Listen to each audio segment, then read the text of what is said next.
মুসলিম হিসাবে আমি কোনো দলের সাথে সম্পর্ক রাখবো কি রাখবো না? অবশ্যই আপনি রাখবেন। আপনি মুসলিম, আপনার একটি দল থাকবে, আবার সেই দলের কাজ হলো কালিমার দাওয়াত দেয়া, দাওয়াতি কাজ করা। সেই দলের কাজ হলো কোরআনের দাওয়াত দেওয়া, আল্লাহর জমিনে আল্লাহর দ্বীন প্রতিষ্ঠা করার জন্য আন্দোলন করা, সেই আন্দোলনে নিজেকে সম্পৃক্ত রাখা। আপনি মুসলমান, আপনার চলা চরিত্র এটা আলাদা হবে। রাসূলুল্লাহ সাল্লাল্লাহু আলাইহি ওয়াসাল্লাম বলেছেন যে তোমরা সব সময় একতাবদ্ধভাবে থাকবা, বিচ্ছিন্ন হয়ে যাবা না। আমাদের আশ্চর্য লাগে, যেই জাতি 5 ওয়াক্ত নামাজের ইকামতের পরে নামাজ শুরুর আগে ঘোষণা হয় যে আকিমুস সুফুফাকুম ওয়া তারাসসু লা তাফাররাক, তোমরা সীসাডালা প্রাচীরের মতো করে মিলেমিশে দাঁড়াও, কাতার সোজা করো, তোমরা নিজেদের মধ্যে মত পার্থক্য করো না, সেই জাতি আজকে বিভিন্ন দলে বিভক্ত হয়ে গিয়েছে।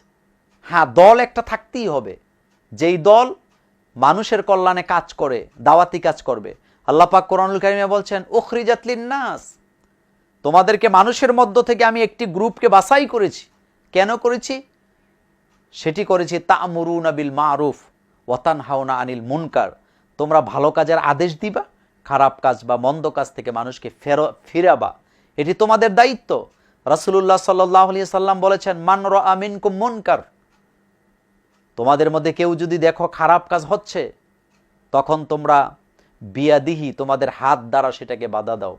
ফা ইল্লাম ইয়াস্তাতি ফা বিলিসানিহি, হাত দিয়ে বাধা দেওয়ার ক্ষমতা তোমার নাই, তুমি মুখ দিয়ে বাধা দাও, মুখ দিয়ে কথা বলো।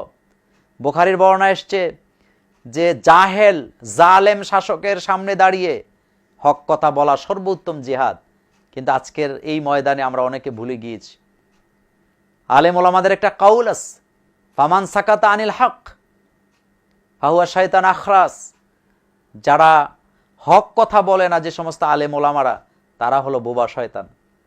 রাসূল সাল্লাল্লাহু আলাইহি ওয়াসাল্লাম সেই কথাটাই বললেন, হাত দিয়ে বাধা দেওয়ার ক্ষমতা নাই, তুমি মুখ দিয়ে বাধা দাও। ফা ইল্লাম ইয়াস্তাতি ফা বিকলবি, যদি তুমি সেটিও না পারো, অর্থাৎ জবানেও যদি বলতে না পারো, জবানকেও যদি বন্ধ করে দেওয়া হয়, কথা বলার অধিকারও যদি হরণ করা হয়, তাহলে তুমি মনে মনে ঘৃণা করো বা পরিকল্পনা করো কিভাবে করে সমাজকে এই জাহেলদের হাত থেকে বাঁচানো যায়। আপনি সহ যারা শুনছেন, কে কি বলল সেটি বিষয় না, আমার আল্লাহ যা বলেছেন সেটি আমার কাজ। দলবদ্ধভাবে ওয়াতাসিমু বিহাবলিল্লাহি জামিয়া, দলবদ্ধভাবে আল্লাহর রজ্জুকে আঁকড়ে ধরতে হবে, দাওয়াতি কাজ করতে হবে, আমাদেরকে এগিয়ে যেতে হবে, আল্লাহর জমিনে আল্লাহর দ্বীন কায়েম করার জন্য প্রচেষ্টা চালিয়ে যেতে হবে। এবং যারাই আল্লাহর জমিনে আল্লাহর দ্বীন কায়েম করতে চান, তাদের সাথে মিলেমিশে কাজ করতে হবে, হোক সেটি যেই দলেরই, যদি তারা ইসলাম চায় তাদের সাথে আমরা আছি।